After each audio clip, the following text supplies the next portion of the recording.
Hello, welcome to Ken studies. CAPF AC जो भी आप प्रिपरेशन कर रहे हैं उनके लिए ये ज़रूरी होता है किसी भी एग्ज़ाम के लिए कि आप प्रीवियस ईयर को देखो। तो इसमें हम इस सीरीज़ में हम क्या कर रहे हैं कि आपका पार्ट वाइज़ जो है इस वीडियो में हम 2020 का हिस्ट्री का जितने क्वेश्चन आए हुए हैं 20 क्वेश्चन हैं वो डिस्कस कर रहे हैं और उसे ही हम 2011 तक करेंगे, ठीक है? 2020 आपका लास्ट हुआ उससे लेकर के 2011 तक यानी कि 10 इयर्स का हम डिस्कस करेंगे। हर वीडियो में एक एक ईयर का होगा। जैसे पार्ट 1 है तो इसमें 2020 में जो क्वेश्चंस पूछे गए हैं वो, फिर उसके बाद 2019, इसी ढंग से हम इसको जो भी है 1 वीक में, विद इन 1 वीक हम इसको समाप्त कर देंगे। फिर उसी प्रकार हम अन्य सब्जेक्ट्स का ये करेंगे। देखो, प्रीवियस ईयर पेपर को जितनी बार आप देखो, देखने का ये मतलब सिर्फ नहीं होता है कि आप क्वेश्चन को बस देख लिए, उसको एनालाइज करना है, उसको समझना है, उससे संबंधित चीजों को फाइंड करना है। आप जितना इसको एक्सप्लोर करोगे मल्टीपल टाइम्स उतना ही आपके लिए फायदा होगा। तो हम ये देखते हैं। देखो, पहला क्वेश्चन है, फर्स्ट क्वेश्चन इसमें कि which of the following is are the most distinctive artefacts of the Harappan civilisation.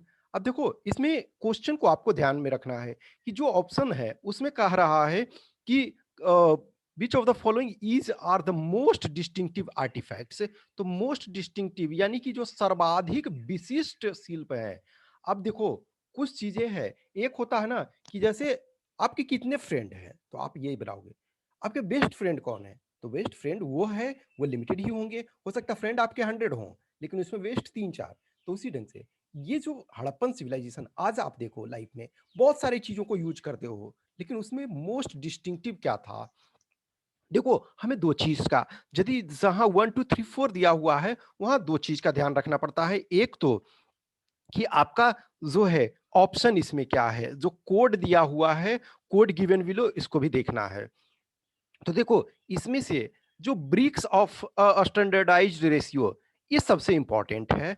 क्यों? आपका जो 1:2:4 के रेशियो में हुआ करता था कि यदि आपका लंबाई 4 है तो उसका हाफ आपका जो होगा वो चौड़ाई होगा और उसका हाफ मोटाई होगा। ठीक है, आज भी जो ईट स्टैंडर्ड यही मापे जाते हैं। टू नॉर्मली ये क्या होता है, 2.5, आपका 5 और 10 ये माना जाता है। लेकिन देखो, इसमें थोड़ा सा 2.5 के जगह 3 करीब हो जाता है, इसमें आपका 5 ही रहता है, इसमें करीब 9 पॉइंट समथिंग होता है। तो इसी रेशियो में आज भी स्टैंडर्ड ईट बनाए जाते हैं। तो ब्रिक्स ऑफ स्टैंडर्डाइज्ड रेशियो, तो ये तो सबसे पहले है, ये इंपॉर्टेंट है। तो जब ये है तो ये आपका हट गया। और ये तीनों में देखोगे कि आपका 2 है। अब देखो, अस्टिएटाइट सील, अस्टिएटाइट सील, यस ये भी था। ये भी था। इसका मतलब ये क्या होता ना, अस्टिएटाइट जो है एक है आपका मेटामॉर्फिक रॉक है। मेटामॉर्फिक स्टोन या रॉक का मतलब है कायांतरित चट्टान या रूपांतरित चट्टान। और इसे सॉप स्टोन भी बोलते हैं। ठीक है, सॉप स्टोन यानी कि इससे साबुन बनाने का, साबुन जैसा जो एक तरह से सॉफ्ट लिटिल बिट। ठीक है, तो 1 और 2 था। अब देखो, तो 1 और 2 था, तो इसका मतलब ये हमारा हट गया ऑप्शन। अब हमारे पास दारोमदार 3 पर बचता है। एक चीज देखना, गोल्ड बैंगल्स और सिल्वर स्पिटून, तो यानी चांदी का पिकदान, तो ये तो हमारा ऑलरेडी ये हट गया है। ऑप्शन के अनुसार भी देखें, gold bangles, gold bangles use किए जाते थे लेकिन ये सर्वाधिक विशिष्ट शिल्प नहीं थे। तो ये आपका ये हट गया। गोल्ड बैंगल्स कुछ जगह, कुछ एक जगह मिले हैं, लेकिन ये इसके विशिष्ट जो हैं वो आपके मोस्ट डिस्टिंक्टिव फीचर्स नहीं थे। तो ये आपका 3 नहीं होगा, तो बी 1 और 2 ओनली हो जाएगा। नेक्स्ट आपका कह रहा है, which one of the following is not listed as one of the 16 Mahajanapadas in the pre Mauryan period. तो मौर्यन पीरियड के पहले जो 16 महाजनपद, 16 महाजनपद थे। देखो, महाजनपद, जनपद जो आया जन से आया है, जन मतलब लोग होते हैं। ठीक है, तो लोग, अब जनपद, जनपद से यानी कि एक तरह से छोटा गांव कस्बा कह सकते हो, गांव कस्बा, विलेज। महाजनपद यानी कि एक तरह से वो विशाल साम्राज्य है। तो विशाल साम्राज्य, इसमें से आपके 16 हैं। कुछ और ग्रंथ में जो मेनली 2 ग्रंथ हैं, जिसमें इनका मेंशन है, वो आपका है ये आपका जो है, ठीक है, बुद्ध का जो है अंगुत्तर निकाय, अंगुत्तर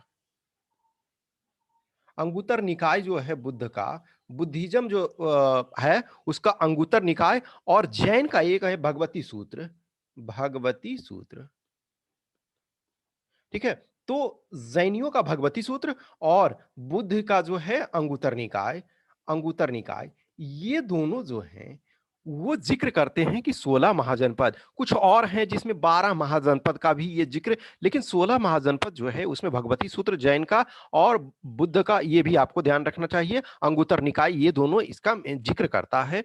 इसमें देखोगे कुछ जो है जैसे आपके मगध हैं, कौशल हैं, ये सब क्या है कि कॉमन आपको मिलेंगे, और कुछ एक में जो होता है वो डिफरेंस नेम में पाया जाता है। 16 दोनों मेंशन करता है, 16 महाजनपद के बारे में दोनों जिक्र करता है, लेकिन लिस्ट में थोड़ा सा अंतर होगा। जो से मगध जो है, मगध आपका अवंती, उज्जैन, ये सब कौशल, ये सब सबसे प्रतापी थे, और लास्ट में जो है मगध सबसे प्रतापी, जो सबसे फेमस के रूप में उभरा। तो इसमें कुरु है, यस, कुरु आप देखोगे, कुरुओं के जो पांडव और कौरव हैं, वत्स, वत्स भी है, गंधार, गंधार जो है, गंधार नरेश शकुनी हुआ करते थे, जो दुर्योधन के मामा, तो वो, तो ये 3 है। कलिंग जो है, कलिंग आपका मेंशन नहीं है। कलिंग देखोगे मौर्यन ड्यूरेशन में, मौर्यन टाइम में जो है, मौर्य के समय में ये एक महान साम्राज्य बन के उभरता है, लेकिन इसे जो है अशोका जो है वो इसे डिफीट करते हैं। तो इसी वजह से इसी कलिंग युद्ध के बाद देखोगे आप कि अशोक जो है वो बौद्ध धर्म को एक्सेप्ट करते हैं, क्योंकि वो देखते हैं कि इतनी ज्यादा हिंसा हुई है, इतनी ज्यादा वायलेंस हुई है, ठीक है। तो ये आपका डी हो जाएगा, यानी कलिंग उसमें नहीं था। नेक्स्ट आपका है, which of the following are prescribed as the duty of Vaishya according to Dharmashastra. तो देखो धर्मशास्त्र के अनुसार ड्यूटी असाइंड किया हुआ है, तो असाइंड स्टडिंग द वेदा किसका था? ब्राह्मण, ब्राह्मण का जो था ये काम था स्टडिंग द वेदा, और जो क्षत्रिय का था वो रूल करना, क्षत्रिय का रूलर के रूप में अपने को इस्टेब्लिश करना, अपने को, अपनी प्रजा का सुरक्षा करना, और जो वैश्य थे उनका इंगेज इन ट्रेडिंग, यानी कि व्यापार करना उनका काम था। तो ये जो धर्मशास्त्र के अनुसार ये दिया हुआ था, तो टू वनली हो जाएगा। और शूद्र का जो काम था कि ब्राह्मणों, क्षत्रियों और वैश्यों, इन तीनों का मदद करना, इन तीनों की सेवा करना जो पॉसिबल हो, तो इसका बी हो जाएगा। नेक्स्ट आपका है, which of the following statement is are correct. तो कौन से इसमें जो कथन है वो सही है? तो first, Satavahana ruled over part of western India and the Deccan, yes, Deccan क्षेत्र में स्टेब्लिश हुआ, और इन्होंने बहुत अच्छा खासा दूरी तक ये शासन किया, ठीक है। तो ये जो आपके हैं वेस्टर्न इंडिया और डेक्कन, डेक्कन में मेनली स्टेब्लिश थे, और वहां से इन्होंने जो है गुजरात, मालवा, ये सब क्षेत्र में भी इन्होंने शासन किया। तो फर्स्ट सही है। और यही जो सातवाहन है, सातवाहन ही जो आपके पुराण हैं, डिफरेंट पुराणास हैं, तो उस पुराण में ये आंध्रा के नाम से जाने जाते हैं।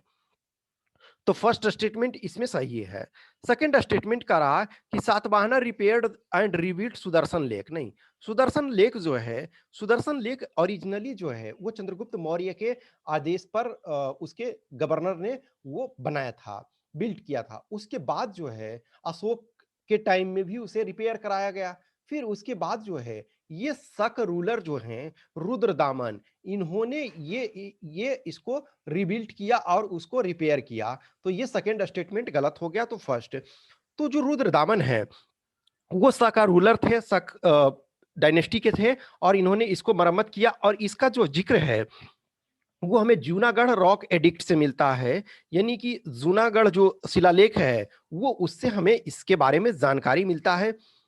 और कहा जाता है कि इसके लिए उन्होंने एक्स्ट्रा टैक्सेशन भी नहीं लगाया। तो हमें ये जूनागढ़ से मिलता है, और ये इसमें ये सातवाहन रूलर नहीं, ये शक रूलर थे। तो इसमें वन वनली हो जाएगा, यानी फर्स्ट ए आंसर हो जाएगा। नेक्स्ट आपका है, which one of the following statements about the bhakti movement in South India is not correct.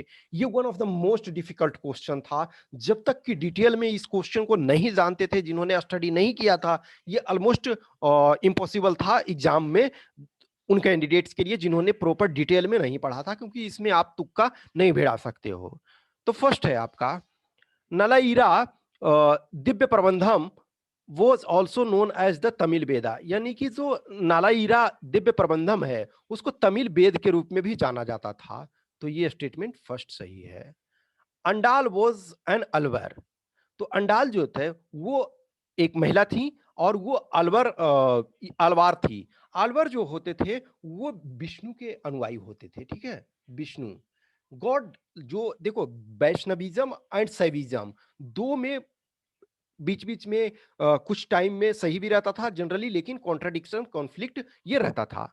तो ये जो अंडाल थे तो वो आलवार थी, और आलवार जो होते थे वो विष्णु के डिवोटी होते थे। अब है कराइकल अमैयार, तो कराइकल अमैयार जो थे वो was devoted of Vishnu, no. ये जो थे ये आपके नयनार थे, ठीक है, नयनमार थे। तो नयनमार जो होते थे वो आपके वो शिव के डिवोटी होते थे। तो ये आपका ये गलत हो गया, ये शिवा के डिवोटी थे। और जो कराइकल अमैयार थे ये एक तरह से जो नयनमार्स थे, नयनमार्स के एक तरह से 63 ग्रेट डिवोटी कहे जाते हैं। 63 ग्रेट डिवोटीज में से जो हैं वो आपके 3 वीमेन थे, और इस 3 वीमेन में एक ये वन ऑफ द थी, और ये आपका 5th सेंचुरी के अप्रॉक्स में वो थी। तो ये आपका सी गलत हो गया, यानी कि ये जो थी ये नयनमार थी, और नयनमार जो थे वो शिव के डिवोटी हुआ करते थे। तो ये आपका सी गलत हो गया, यानी यही आंसर आपका है, ठीक है। नेक्स्ट है metal image of saint Appar and Sundarar were made and then consecrated in a Shiva temple. Yes, संत अपार एंड संत सुंदरर की धात्विक प्रतिकृतियां बनाई गई थी और एक शिव मंदिर में प्रतिष्ठित की गई थी। ये भी सही है आपका। तो ये one of the most difficult इसमें था, तो आंसर सी है। नेक्स्ट आपका है consider the following statements about the treaty of Amritsar. देखो ये क्वेश्चन में भी लिटिल बिट कंफ्यूजन है, बट देखो जो शायद मैंने पहले दिया था उसमें थोड़ा सा उसको आप सुधार करेंगे। जो स्टडी मैं कर पाया हूं, जो फाइंड कर पाया हूं, उसके अनुसार मैंने तब दिया था आपका आंसर सी, अदरवाइज इसमें आपका आंसर चेंज होगा। देखो first the treaty fixed by Sutlej is the bond as the boundary between Punjab and British India. Yes, देखो जो महाराजा रंजीत सिंह ने जो एम्पायर एस्टेब्लिश किया था, ये महान सिंह के पुत्र थे और सुकरचकिया मिस्र के थे। देखो जो सिख थे, सिख 12 मिसल में बटे हुए थे। मिसल एक तरह से कह सकते हो ना, घराना मान के चलो कह सकते हो, या फिर जो भी है वो रूलर कैटेगरी के थे। तो उसमें से 12 मिसल थे। उस 12 मिसल में जो सुकरचकिया एक था, सुकरचकिया में एक इनके पिता महान सिंह थे, महान सिंह के पुत्र रंजीत सिंह हुए। तो ये एक तरह से कहा जाता है सिख जो आर्मी थी उस समय, वो अपने टाइम में ब्रिटिश के बाद सेकेंड मोस्ट जो था वो एशिया का पावरफुल आर्मी हुआ करता था। तो रंजीत सिंह और जो अंग्रेज थे उनमें फाइट हुआ, लेकिन रंजीत सिंह जानते थे कि हम इतने पावरफुल नहीं है कि अंग्रेजों को डिफीट कर पाए, तो इस वजह से ट्रीटी ऑफ अमृतसर किया गया। तो treaty of fixed the Sutlej as the boundary between the Punjab and British India. तो ये ठीक, तो वो अंग्रेजों ने इसमें एक्सेप्ट किया कि देखो आप जो है सतलुज रिवर के जो नॉर्थ में है वो आपका क्षेत्र है, और इधर वाला जो साउथ वाला है वो हमारा क्षेत्र है। तो रंजीत सिंह इसको मान गए। तो फर्स्ट सही। Second, it was after this treaty that Maharaja Ranjit Singh was able to annex Jammu, Multan and Kashmir to his domains. तो देखो ये जो जम्मू है, ये जम्मू को इन्होंने ये इस ट्रीटी से पहले 1808 में अनेक्स किया। जो देखो विकिपीडिया के अनुसार ये है, एग्जैक्ट हमें ये मिला नहीं है, इस वजह से मैं ये बोल रहा हूँ कि इसमें हो सकता है यूपीएससी कुछ डिफरेंट इंटरप्रिटेशन ले या जो सोर्सेस को ले। तो ये जो विकिपीडिया के अनुसार है वो 1808 में जम्मू को अनेक्स किया गया। इसका मतलब है कि इस ट्रीटी से, ट्रीटी ऑफ जो अमृतसर है, अमृतसर की संधि है, उससे पहले ही इसको अनेक्स कर लिया गया था जम्मू को। 1808 में ही ट्रीटी 1809 में हुआ। तो इसका मतलब है ये। और देखो मुल्तान, कश्मीर और कुछ और एरिया थे वो सही है, लेकिन ये जम्मू वाला जो पार्ट है वो 1808 में किया गया। यानी कि फिर उसके बाद देखोगे बाद में जो 1818 जो आता है तो उसमें डोगरा रूलर उसमें डोगरा वंश जो है वो स्थापित होता है। तो जो मेरे अनुसार जो है उसमें सुधार कर लीजिएगा। जो पहले का मैंने ये बताया था तो वो मैंने सी कंसीडर किया था, लेकिन अभी मेरे अनुसार ये है कि वन ओनली इसमें सही होगा। नेक्स्ट आपका है, which one of the following statements about the Harappan script is not correct. ये भी one of the most difficult question में था। It has about 400 science. जो लेटेस्ट है ऐसे शायद 417 के आसपास जो है वो साइंस डिफरेंट साइंस प्राप्त किए गए हैं। तो लगभग 400 हैं, तो देखो लगभग बोला है तो वो सही है, लगभग 400। It was written from right to left, yes ये भी राइट टू लेफ्ट लिखा जाता था। It has been found on the bone rods and jewellery, yes ये अस्थि सल्काओं और आभूषणों पर पाया गया है, ये भी सही है। It refers to the people of Meluha. अब देखो जो आपका मेलुहा है, फिर उसके बाद दिलमन है, उसके बाद मगान है, ये तीनों का जब इंडस वैली सिविलाइजेशन के ड्यूरेशन में देखोगे तो मेलुहा, मगन और आपका दिलमन, ये सारे का जिक्र होता है। लेकिन हम प्रॉपर तरीका से कह रहा है कि it refers to the people of Meluha, तो हम अभी ये जो है प्रॉपर स्टडी ही नहीं कर पाए हैं जो अभी कि ये कहाँ से एग्जैक्ट बिलोंग करते थे, तो ये कहाँ के लोगों से संबंध रखता था, ये हम अभी पूरे तरह से स्टडी नहीं कर पाए हैं। तो ये आपका गलत है, यानी कि आंसर डी हो जाएगा, नोट करेक्ट, तो डी हो जाएगा। नेक्स्ट है, which of the following statements is are correct? Paramhans मंडली was founded in Bengal by Swami Vivekananda. No, Paramhansa Mandali जो था वो महाराष्ट्र में स्टेब्लिश किया गया था, महाराष्ट्र में बॉम्बे में स्टेब्लिश किया गया था। और ये जो स्टेब्लिश किया गया था 1849, ठीक है 1849 में आपका स्टेब्लिश किया गया था। और ये स्टेब्लिश किनके द्वारा किया गया था? आत्मारंग, ये सॉरी ये आपके दुर्गा राम मेहता जी और दादोबा पांडुरंग, ठीक है। तो दादोबा पांडुरंग और दुर्गाराम मेहता जी के द्वारा स्टेब्लिश किया गया था मुंबई में 1849 में। नेक्स्ट आपका है, Prarthana Samaj was started in Maharashtra with the aim of reforming Hindu religion religious thought and practice. Yes ये भी इसको स्टेब्लिश करने में भी देखो दादोबा पांडुरंग जो थे वो प्रार्थना ये सॉरी परमहंस मंडली में भी थे और ये प्रार्थना समाज में भी थे। तो ये इसमें दादोबा पांडुरंग और उनके भाई जो थे ये आत्मारंग पांडुरंग, ये 1863 में ये स्टेब्लिश किया गया। 1863 में जब केशव चंद्र सेन जो थे बंगाल के जो रिफॉर्मर थे, तो केशव चंद्र सेन जो है जब महाराष्ट्र विजिट करते हैं तो उस ड्यूरेशन में ये स्टेब्लिश किया जाता है। तो इसमें फर्स्ट स्टेटमेंट आपका ये गलत, सॉरी फर्स्ट स्टेटमेंट गलत हो गया, यस क्योंकि ये जो आपका महाराष्ट्र में हुआ था और स्वामी विवेकानंद ने नहीं, इसमें दादोबा पांडुरंग और ये आपका जो है दुर्गाराम मेहता जी ने स्टेब्लिश किया था। तो ओनली 2 हो जाएगा, तो बी आपका आंसर हो जाएगा, ठीक है। नेक्स्ट आपका है कि which one of the following is not correct about Mahatma Gandhi Dandi Yatra और सॉल्ट मार्च। तो दांडी मार्च जो था वो 12th मार्च 1930 को ये स्टार्ट हुआ था और ये 6 ऑफ अप्रैल 1930 को फिनिश हुआ। तो it was the first national activity in which women participated in large number. Yes देखो इनफैक्ट इसके पहले भी वुमेन जो है पार्टिसिपेट कर रही थी, लेकिन लार्ज नंबर में ये फर्स्ट टाइम हुआ। क्यों? क्योंकि सॉल्ट जो है, नमक जो है वो हर घर से बिलोंग करता है। ऐसा नहीं है ना कि रिच पर्सन जो है वो नमक खाएँगे और पुअर नहीं। नमक एक ऐसा चीज़ है जो रिच हो, पुअर हो, ये सब कंज़्यूम करता है। तो और जो सबसे अधिक जो है विमेन इससे रिलेटेड है क्योंकि किचन का काम उनका ही होता है। तो ये जो है फर्स्ट स्टेटमेंट सही है, ए सही है। नेक्स्ट है, Gandhi ji allowed the women's participation at the request of Kamala Devi Chattopadhyay. Yes, ये भी सही है आपका।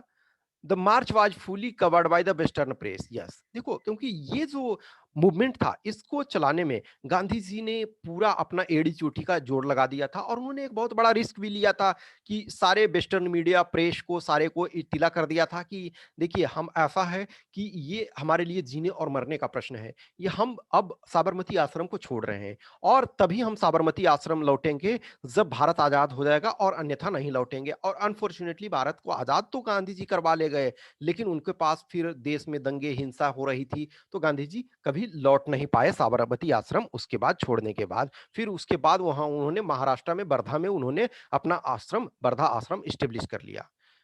तो 1 2 ए बी सी आपका सही है। इसमें कह रहा है कि सही कौन नहीं है। The march begin after the failure of first round table conference in London. No, in fact इससे पहले ही स्टार्ट किया गया था डांडी मार्च। गांधी जी ने इरविन को, लॉर्ड इरविन को दिया था कुछ मांग, अपने डिमांड, तो उस डिमांड को फुलफिल करें, अदरवाइज हम है जो डांडी मार्च स्टार्ट करेंगे। तो अंग्रेजों ने, जो इरविन थे, इस चीज को नहीं माना और first round table conference fail हो गया। जब first round table conference fail हो जाता है, उसके बाद जो है गांधी इरविन समझौता होता है। उसके बाद फिर Gandhi ji second round table conference में भाग लेते हैं। तो मार्च जो है वो आपका failure of first round table conference में नहीं था, उसके पहले ही हुआ था। तो डी आपका गलत है। Next, the British committee of the Indian national Congress was founded in. तो भारतीय राष्ट्रीय कांग्रेस की ब्रिटिश समिति का स्थापना, तो ये आपका फैक्चुअल है, ये आपका 1889 में हुआ था, 1889 में।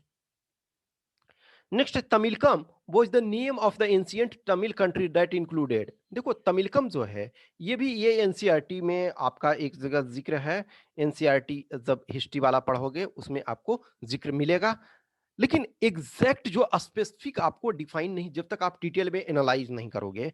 तो इसमें भी देखो लिटिल बिट कंफ्यूजन है। अब तो देखो इसमें तमिलकम जो कह रहा है कि ancient Tamil country that included, तो present day Tamil Nadu as well as parts of Sri Lanka. Next आपका है land between present day Tirupati hills and the southern most tip of peninsula, present day Tamil Nadu and Maharashtra. देखो ये इसमें जो है महाराष्ट्र के इसमें लिटिल बिट पार्ट शामिल था, लेकिन अदरवाइज सिर्फ तमिलनाडु का नहीं और केरल वगैरह का भी, केरल तेलंगाना के कुछ पार्ट, तो ये भी नहीं आपका। Present day Kerala Telangana and Karnataka नहीं, इसमें तमिलनाडु तो मेन है।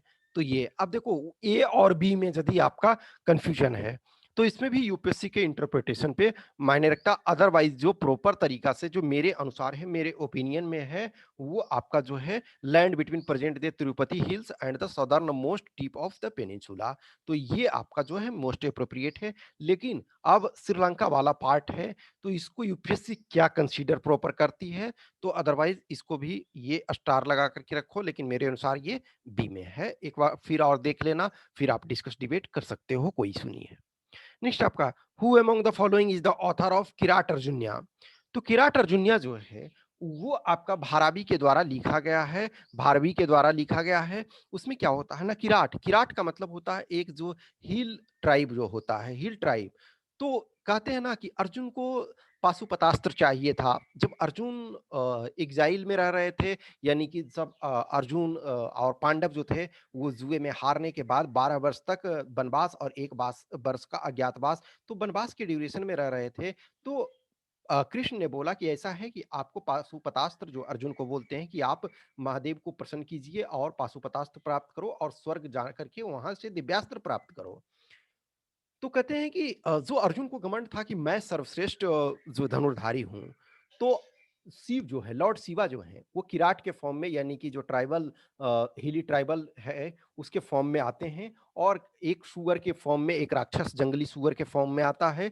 तो उसपे जब बाण चलाते हैं तो किराट का, यानी कि लॉर्ड शिवा का और अर्जुन का बाण एक ही टाइम में लगता। तो अर्जुन बोलता है कि हमसे पहले कोई बाण चला ही नहीं सकता है।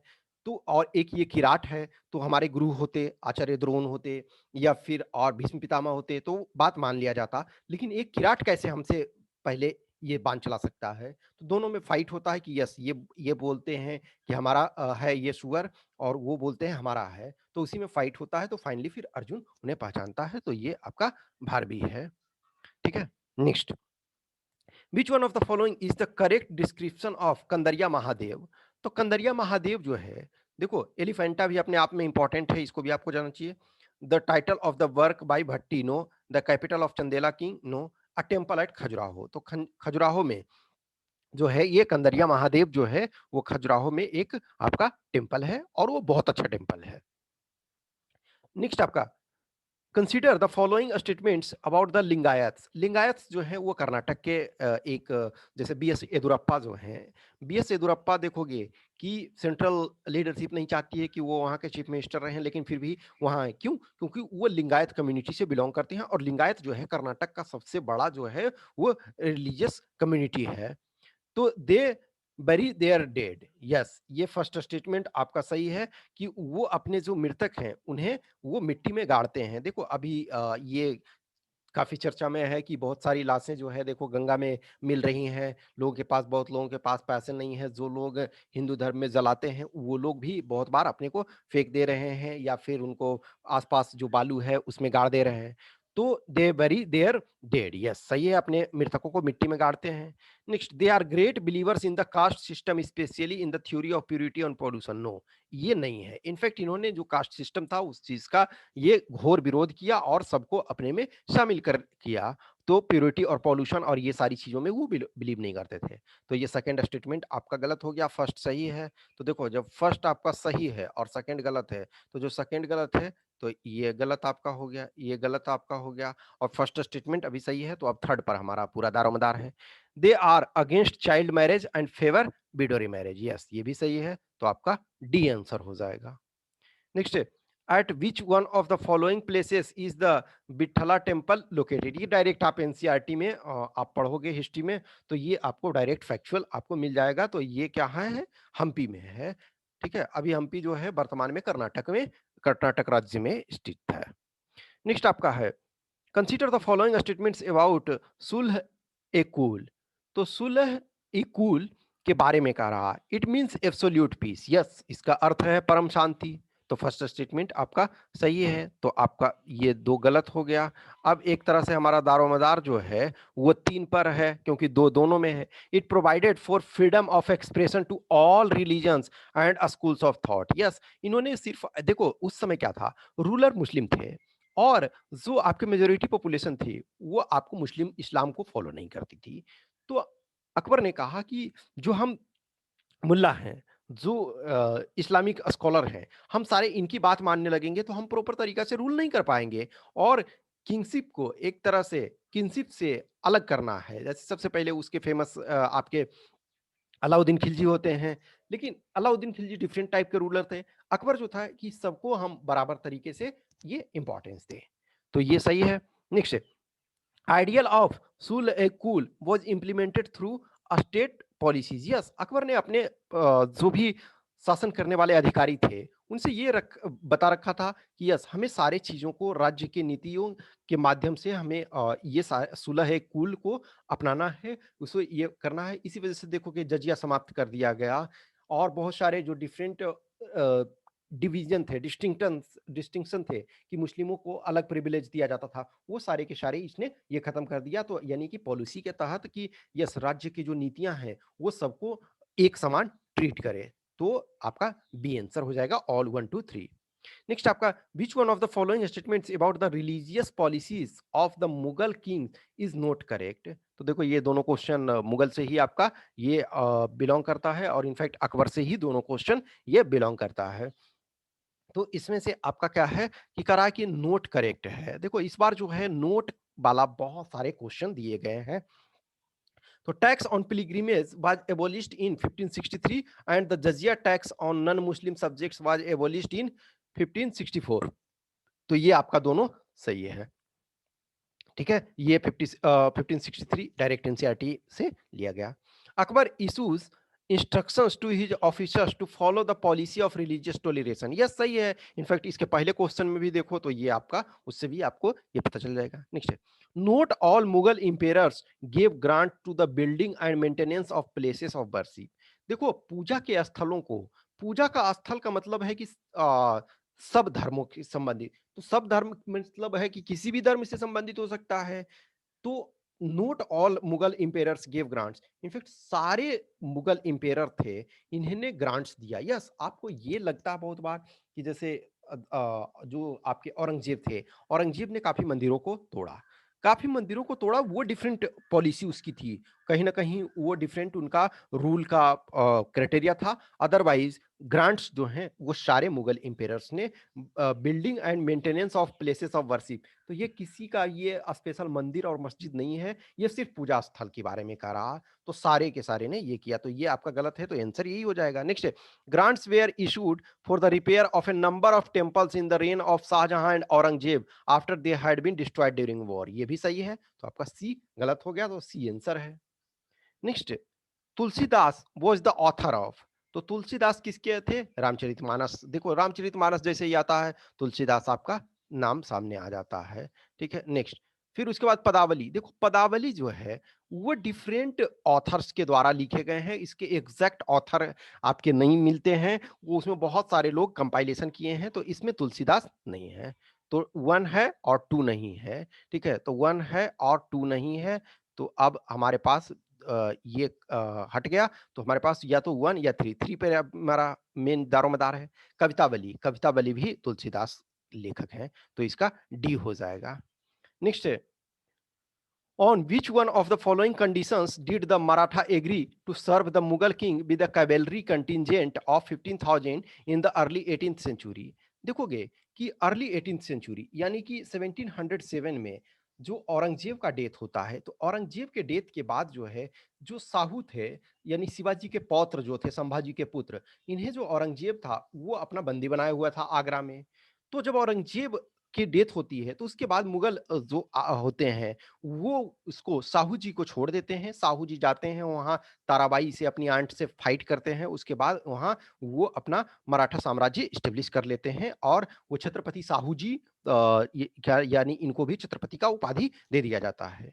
तो उसके बाद ये प्रॉमिस करते हैं कि ऐसे हम 15,000 घुड़सवारों के साथ जो है मुगल किंग को, मुगल बादशाह जो हैं उन्हें मदद करेंगे। तो किस शर्त पर, कौन सा कंडीशन? तो grant of the Jagir of Malwa province, first statement. देखो हमको सबको देखना है, तो एप्रोप्रिएट कौन सा ये रहेगा? Control of the resources of Gujarat, no. The right to levy chauth and sardeshmukhi in the Deccan and South India, ये आपका मोस्ट अप्रोप्रिएट ये है। The right to mint coins in their own name, no. देखो ये मेन जो टर्म्स था इसके आधार पर बोला गया था कि देखो चौथ का मतलब है कि जो डायरेक्ट जो मराठा रूल था उसके बाहर के जो जो आपके डेक्कन के कुछ क्षेत्र थे, तो वहां से बोला कि हम चौथ वसूल करेंगे। लेकिन वो चौथ बोला गया था कि यस ये वसूल होगा, लेकिन मुगल इनको वसूल करके आपको दे देगी, आप डायरेक्ट उन्हें वसूल नहीं करोगे। और सारदेशमुखी, सारदेशमुखी का मतलब है कि जो मराठा राज्य थे, मराठा के अंदर जो है देखो देशमुख एक होते थे, देशमुख के ऊपर सारदेशमुख, तो ये चौथ का मतलब है 1/4 और सारदेशमुखी 10%। ठीक है, तो ये आपका सी हो जाएगा। लास्ट इसमें है कि who among the following was the first non-official member to be elected as speaker of the Central Legislative Assembly on 24th of August 1925? तो ये विट्ठल भाई जे पटेल थे, ये आपका ए हो गया। तो ये हम इस आधार पे जो 2020 का हमने जो देख लिया वो कवर कर लिया। फिर उसके बाद हम, मैंने बताया कि आपका पूरा हिस्ट्री वाला जो है हम विद इन 1 वीक में जो है उसको समाप्त कर देंगे। तो 2020 से हम बैक नीचे चलते-चलते 2011 तक हम जाएँगे। तो करीब आपका मान के चलो कि 180 क्वेश्चन प्लस आपका हो जाएगा। तो इतने क्वेश्चन को आपको मल्टीपल टाइम देखना है, जहाँ आपको इससे संबंधित यदि आप इतना को प्रॉपर तरीका से करोगे, तो आपका जो नेक्स्ट यानी 2021 में जो एग्ज़ाम दे रहे हो या तो 2022 में दोगे, तो 2022 में जो दोगे, उनके लिए आपका 2021 का भी पेपर हो जाएगा। तो आप जब प्रॉपर तरीका से जितना अधिक से अधिक करोगे, वो बहुत फ़ायदा होगा। कुछ क्वेश्चंस जो होंगे जब एक्सप्लेनेशन उसका देखोगे, उसको सर्च करोगे, उसको और एक्सप्लोर करोगे, तो आपको बहुत उसमें फ़ायदा होगा। कुछ भी क्वेश्चंस क्यूरी हैं, कुछ क्वेश्चंस में मैंने बताया कि यस 1-2 क्वेश्चन हैं उससे जिसमें डाउट है, तो वो यूपीएससी ही फाइनल अपना बताएगी कि यस कौन-सा फाइनल आंसर है। अदरवाइज़ जो है वो ये आंसर्स जो मैंने आपको बताया कि वो आंसर्स हैं। तो आप उसको देखो, समझो, कुछ भी है तो आप बताना, ठीक है? हम नेक्स्ट जो वीडियो होगा वो उसमें 2019 का करेंगे। Okay, thank you.